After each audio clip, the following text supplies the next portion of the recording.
Hello friends, Samsung Galaxy M47 5G இந்த mobile என்னென்ன சிறப்பு அம்சங்களை கொண்டு வருது, என்ன ப்ரைஸ்க்கு இந்தியாவில் லான்ச் ஆக போகுது, அப்புறம் இந்த ஃபோன் எப்படி இருக்குது அப்படின்னு சொல்லி இந்த வீடியோவில் பார்க்கலாங்க. இந்த வீடியோ ஸ்கிப் பண்ணாமல் பாருங்கள். நீங்கள் நம்ம சேனலுக்கு இப்போ தான் முதல் தடவை வரீங்க அப்படின்னா நம்ம சேனலை முடிவு பண்ணுறதுக்கு சப்ஸ்கிரைப் பண்ண மறந்துடாதீங்க. சப்ஸ்கிரைப் பண்ணிவிட்டு பக்கத்தில் ஒரு பெல் பட்டன் வருது, அழுத்தி ஆள் கொடுக்க மறந்துடாதீங்க.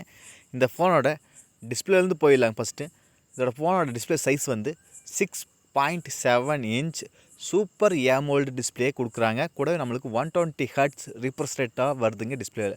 அடுத்து நம்மளுக்கு பிரைட்னஸ் லெவல் வந்து 1200 நிட்ஸ் கொடுக்குறாங்க.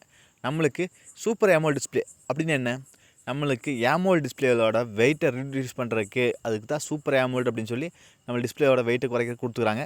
அப்படி இருக்கும்போது அதே டிஸ்பிளே தான் நம்மளுக்கு ஒரு பிளாஸ்டிக் இது பண்ணுறதுனால நம்மளுக்கு சூப்பர் AMOLED அப்படின்னு கொடுத்துக்கிறாங்க. ஓகேங்களா, பிளாஸ்டிக் கொஞ்சம் ஆட் பண்ணியிருப்பாங்க அதனால். அடுத்து நம்மளுக்கு இதில் 120 ஹெர்ட்ஸ்க்கான ரிஃப்ரெஷ் ரேட் இருக்கிறனால நம்மளை ஸ்க்ரோல் பண்ணுறது, மூவ்மெண்ட் ஸ்பீடு, மல்டி டாஸ்கிங் இது மாதிரிலாம் ஃபாஸ்ட்டாகவே இருக்குங்க. எந்த ஒரு லேக் ஆகிற ஃபீலே இருக்காது, ஸ்மூத்தாக இருக்குது டிஸ்பிளே. ஓகேங்களா. அடுத்து பிரைட்னஸ் லெவலில் வந்து 1200 நிட்ஸ் கொடுக்கறனால நம்ம வெளிச்சத்தில் யூஸ் பண்ணும்போதும் கூட டிஸ்பிளே வந்து பிரைட்டாக தெரிஞ்சு வீடியோ குவாலிட்டி எல்லாமே பார்க்குறதுக்கு நல்லா தெரியும். ஓகேங்களா. அடுத்தது கேமரா பற்றி பார்க்கலாங்க. பின்னாடி மொத்தம் 3 கேமராங்க. 50 எம்பிக்கான wide angle sensor, 4K video 30 எபிஎஸ்ல மேக்ஸிமம் ஷூட் பண்ணிக்க முடியுங்க. 5 எம்பிக்கான அல்ட்ரா வைட், 2 எம்பிக்கான டெப்த். இந்த ஒரே ஒரு கேமரா தான் முக்கியமானது, அது 50 எம்பிக்கான வைட் ஆங்கிள். அதில் 4K வீடியோ 30 எபிஎஸ் ஷூட் பண்ணிக்க முடியுங்க. வித் OIS சப்போர்ட் இருக்குது. ஃப்ரண்ட்டில் 12 எம்பிக்கான ஃப்ரண்ட் செல்ஃபி கேமரா எடுக்கிறாங்க. அதில் 1080p வீடியோ 60 எபிஎஸ்ல மேக்ஸிமம் ஷூட் பண்ணிக்க முடியுங்க. அந்த கேமரா கொஞ்சம் டீசெண்டாகவே இருக்குங்க. ஏன்னா கேமரா வந்து சாம்சங்கில் எப்பவுமே கொஞ்சம் நல்லாவே இருக்குங்க. மற்ற ஃபோனுக்கு இந்த ப்ரைஸை கம்பேர் பண்ணும்போது கொஞ்சம் டீட்டெயில் எல்லாமே கொஞ்சம் நல்லாவே இருக்குங்க. அப்படி இருக்கும்போது கேமரா கொஞ்சம் நல்லாவே இருக்குது. அடுத்தது பேட்ரி பற்றி பார்க்கலாங்க. 6000 mAh பேட்ரிங்க. அதை ஃபுல்ஃபில் பண்ண 45 வாட்டுக்கான ஃபாஸ்ட் சார்ஜு. ஓகேங்களா, அந்த 45 வாட்டுக்கான ஃபாஸ்ட் சார்ஜு நமக்கு சப்போர்ட் ஆகுது. அது வந்து பாக்ஸ் கூட வராதுங்க, நம்ம வெளியே தான் வாங்க வேண்டியதாக இருக்குது, அது தனியாக வாங்கணும். அதே போல் அந்த பேட்ரி வந்து 6000 mAh பேட்ரி. மோஸ்ட்லி இந்த ஒரு 3-4 வருஷமாகவே எல்லா ஃபோன்லேயுமே இந்த 6000 mAh பேட்ரி வந்து சாம்சங் கொடுக்குறாங்க. அப்படிங்கும்போது இப்போ எல்லா பிராண்டுமே 7000 8000 கொடுக்க ஆரம்பிச்சிட்டாங்க. அப்படிங்கும்போது இவங்களும் கொஞ்சம் இன்க்ரீஸ் பண்ணியிருக்கலாம், ஒரு 7000 கொடுத்துருக்கலாம். ஏன்னா அப்படி இருக்கும்போது பேட்ரி கொஞ்சம் இன்னும் கொஞ்சம் பெட்டராக வந்திருக்கு. இருந்தாலும் ஓகேங்களா. ஏன்னா இப்போ என்ன தான் பேட்ரி கொடுத்தாலுமே நம்மளுக்கு அடாப்டர் வந்து நம்மளுக்கு பாக்ஸோட கொடுத்தது பெட்டராகவே இருக்குது. அவங்க இப்போல்லாம் கொடுக்கறதில்ல. அடுத்தது இல்லை 4GB ரேம் வேரியன்ட் இருக்குதுங்க. 128GB இன்டர்ஸ்டோரேஜ் மொபைல் இருக்குது. 6GB ரேம் வேரியன்ட் இருக்குதுங்க.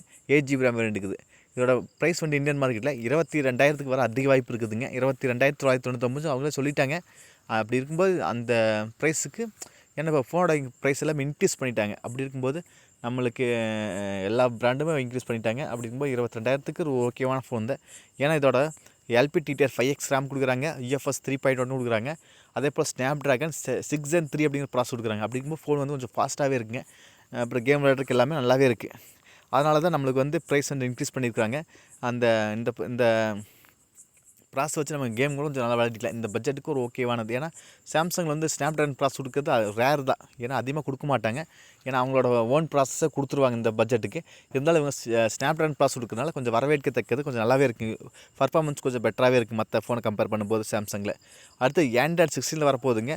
5 சப்போர்ட் இருக்குது, NFC இருக்குது, இது மாதிரி ஃபீச்சர்ஸ்லாம் இருக்குது. நம்மளுக்கு சூப்பர் AMOLED டிஸ்பிளே கொடுக்கறனால இன் டிஸ்பிளே ஃபிங்கர் பிரிண்ட் வந்துருங்க.